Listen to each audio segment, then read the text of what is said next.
USC makes an offer to extend the Notre Dame rivalry. The Chargers Najee Harris can see just enough to catch a football. And is it fair to say that the Sparks just don't know how to draft? Good morning. I'm James. And this is your daily dose of sports and snark for the greatest sports city in the world, Los Angeles. This is the faithful Angelenos morning report. It is August 28th, 2025. Welcome back to the home office. I'm going to be spending a lot of time here today.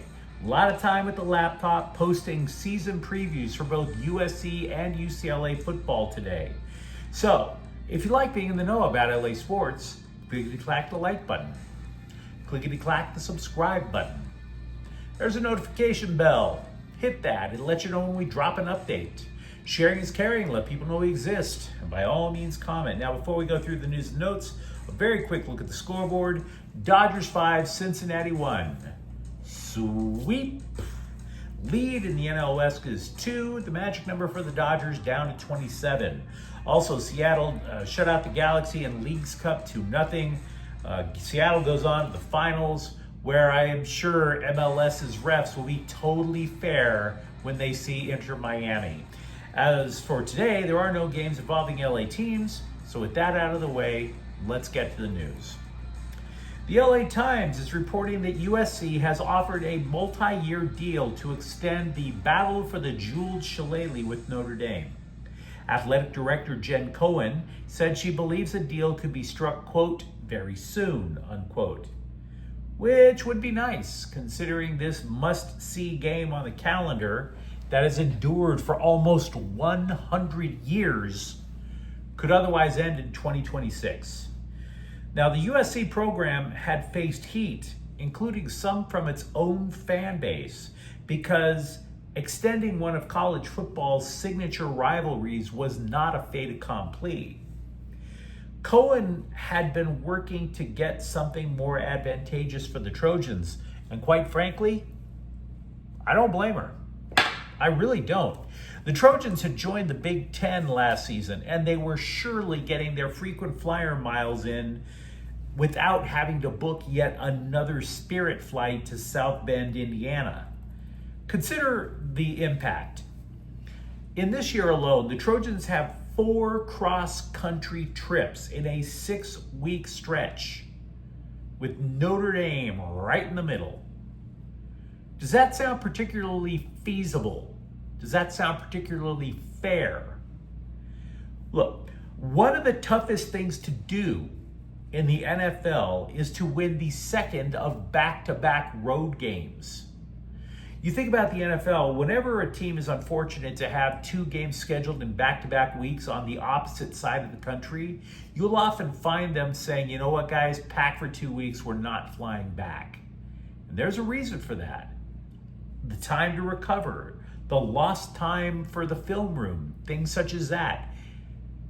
Meanwhile, these are college students, and theoretically, they do have a class or two to attend, so they do need to fly back home. So it's extremely difficult.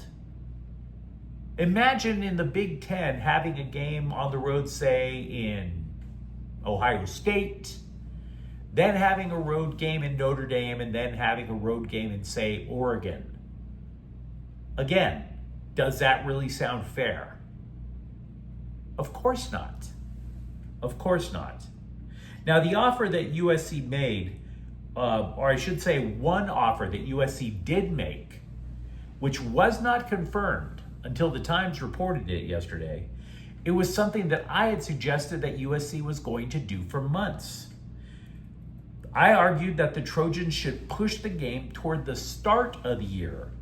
That way you could spread out the cross-country flights a little more. And Notre Dame wanted none of that smoke.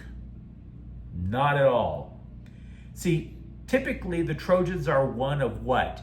2 difficult games at the Irish schedule? I mean, the Irish have a pretty strong schedule this year, but normally what are you looking at? Stanford, Navy, couple of schools you never heard of. then USC and Miami, and then they hope to use those two games as a springboard to get into the playoffs. Notre Dame loses to USC at the start of the year, their season is toast, and they know it. So they didn't want that at all. They would rather play a weakened USC team playing 3 or 4 games in a row on the road toward the end of the year. Then USC wanted to see if an updated format to the college football playoff would work to their advantage.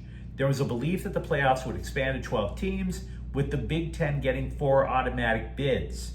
Now, obviously, had that materialized, USC would continue this Notre Dame series ad infinitum.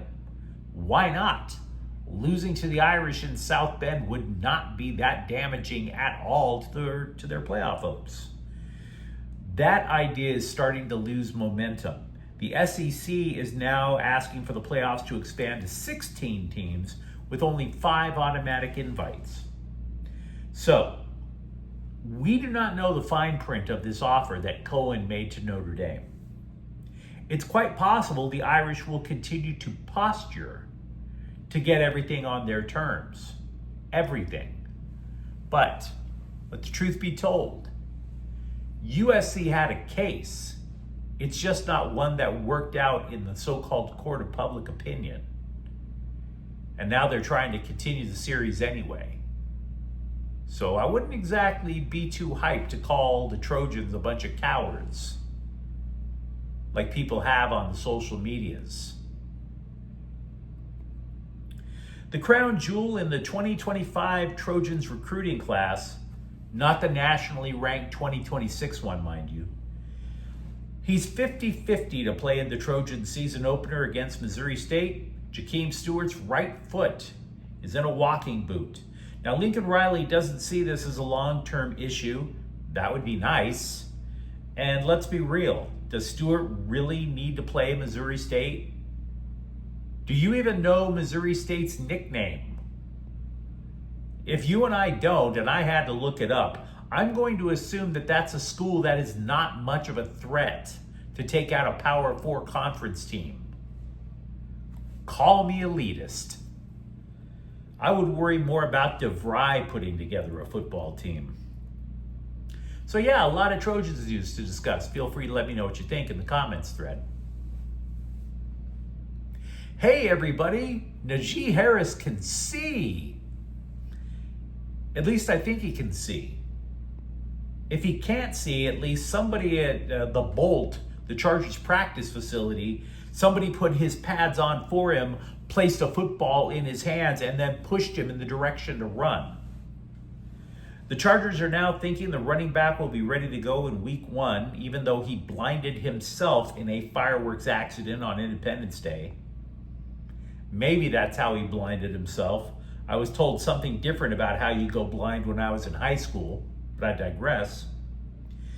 You can understand the Bolts' optimism to an extent. The dude hasn't missed a game yet in his career. And besides, there are no other holidays with explosives leading up to opening day. Harris participated in individual drills, caught some passes from Justin Herbert. It's not that he mastered the playbook, of course. Those things don't come in Braille. Now, on the plus side, should Harris be available or even not? It's not like they need him to carry the ball 25 times in week 1. Obviously, they do want to run the ball because they want to try to make sure that Patrick Mahomes and the Chiefs don't have it. When the Chargers drafted Omari and Hampton in the first round, I admit it, I really thought it was a bad idea. But it's obvious that I was incorrect. Because even when he was in Baltimore, offensive coordinator Greg Roman always believed in splitting the carries. So the Chargers want both. They want Hampton and Harris. Even if they only have Hampton, the reason is because Harbaugh believed in Roman's vision enough. Even though, of course, Harris didn't have any vision in July. If you are one of the half-dozen simps who regularly watch the WNBA, you might wonder why the Sparks have stunk for so damn long. Now, I'm not sure I have the answer. I have a possible answer. They don't draft well. See, ESPN yesterday ranked the top 25 WNBA players younger than 25. And Rickea Jackson and Cameron Brink are at 8 and 9.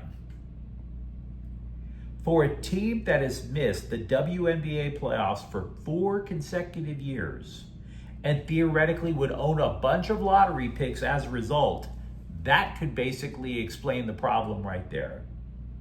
Because you may recall, for example, in the spring of 2024, the Sparks almost had the #1 overall pick. You go back in history, you can easily see the implications of that. Instead of playing in Indiana, Caitlin Clark goes to a major market. You know, she could have theoretically been to the WNBA what Magic Johnson was to the Lakers and the NBA. Because believe you me, the NBA was not really a thing in the 1970s. Instead, the Sparks get the #2 pick and they select Brink. Then the Sparks followed up later in that first round and took Jackson. Take a moment and consider what drafting those two was supposed to mean. Philosophically, you could explain it.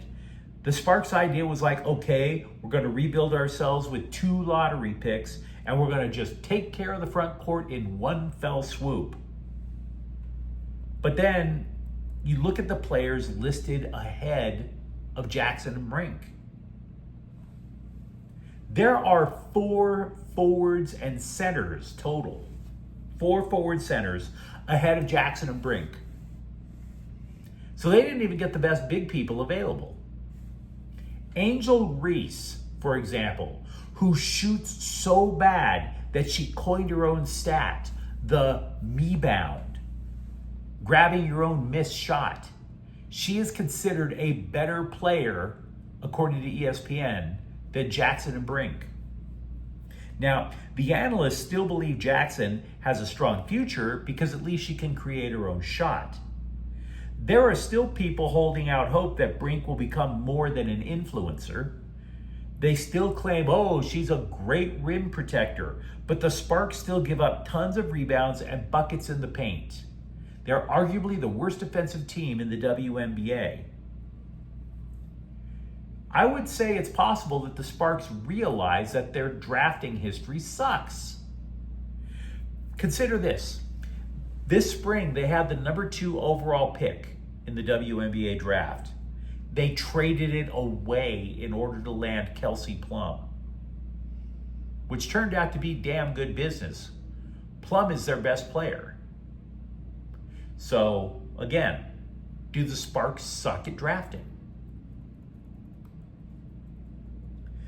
Freddie Freeman missed last night's Dodger game with a stinger. Now, that's basically a neck owie that runs down the shoulder of the arm.